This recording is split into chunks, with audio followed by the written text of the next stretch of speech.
Hi everyone. Road users often base what they do on the legalities of their actions rather than whether or not that it's the correct thing to do. And this mindset can be dangerous and can lead to increased risk, even though it might not be illegal. In this video, I'm going to go through the top 10 of it's not illegal, but I still won't do it. Today's video is sponsored by Skillshare.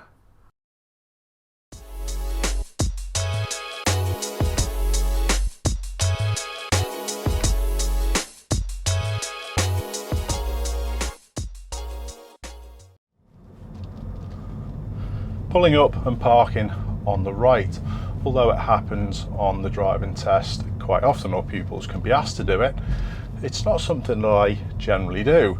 It's not illegal during the daytime, however, I would probably choose to go and park on a different side of the road rather than this right side. I just think it causes confusion.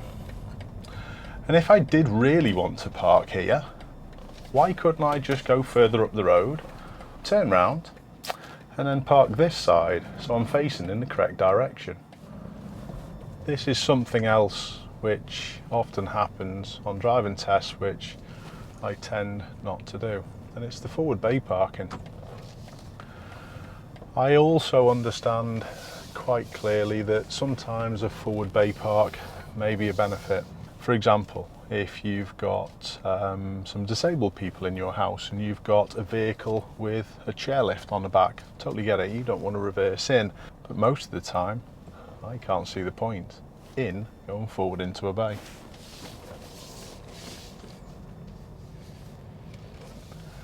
It's much more difficult to actually judge, and it makes things quite difficult when you're reversing out, especially when you've got vehicles next to you. So for me, I don't do it. And while we're on the subject of reversing, this is my next one. Why do people take or feel the need to take their seatbelt off when they're reversing? It's not something that I've ever done. Some people say it restricts movement. Well, I actually don't think it does.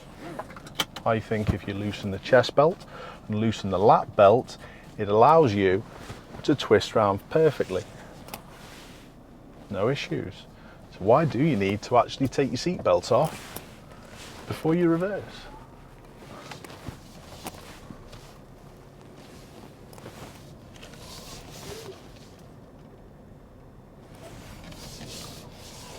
Because all that happens at this point is that you'll often forget to put it back on again.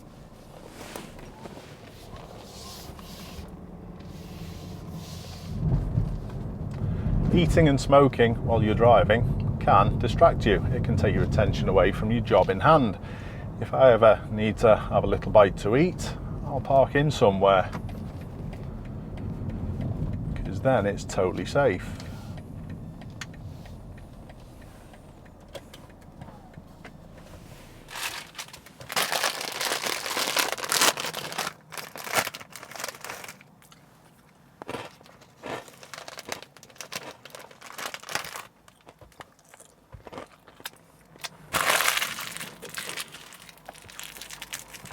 Find a bin for that later. It's one of my pet hates, littering. So keep all your rubbish. While I've been eating my crisps, I've come up with another one, and it's drinking alcohol. Any drinks while you're actually in the car could be a problem and could distract you, but just regarding alcohol, it's one thing I won't even have one, even though you might very well be under the limit and legal. There's no way in the world I'd ever have one drink and drive. Try and have that in your mindset when you're driving also. It's literally not worth it. Driving with the radio on can be distracting. We all know that's not illegal, but some people think driving with headphones on, even when you're driving or riding, is illegal. It's actually not. It's not something that I would do. I think we need our ears for many things, and you may very well be saying, well, the radio could stop you from hearing maybe an emergency service vehicle coming. You're absolutely spot on. That's why I would advise always make sure you have the radio on level so you could hear maybe a beep of the horn or something, because it's really important. Another thing that earphones tend to do is they tend to block out noise from the outside, and this is really what I'm getting at. So for me, I won't do it. Another thing that people often think is illegal, but it's not, is driving with bare feet. It's not something that I would do. But if you were to have an accident, you would have to prove to the police that you were in full control and you were capable of doing this. Now, I also say to my pupils, don't drive in flip-flops and don't drive in sliders. Make sure you have a shoe that's got a back to it, because as you've probably seen and heard, I'm a big believer of pivoting your foot, and you can't do that in flip-flops. So remember, bare feet isn't illegal.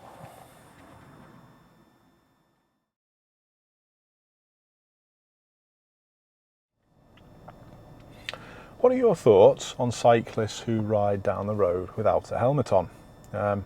Well, this may be a surprise to a number of people, but it's not illegal.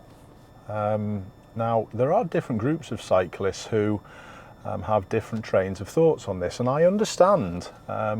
Some cyclists say that wearing a helmet doesn't necessarily protect you. I've done a fair bit of research on this as well, and I might even do a full video on this subject, but I do understand the thinking behind that. If you were to get run over by a lorry or get whacked by a car, a helmet isn't going to make much of a difference. But for more minor accidents, maybe where you just come off and maybe fall against the road surface or even a curb, personally, from the research that I've done, I think it may very well lessen the chance of serious injury. But it's something that is up for discussion. But remember, it's not illegal. Tell me what you think you would do, because I always wear a helmet when I'm out on my bike. I remember many years ago when I was a kid, my parents saying that we couldn't have these interior lights on when we're driving at night. Now, it's not illegal, but is this something that you were led to believe when you were younger? Let me know in the comments.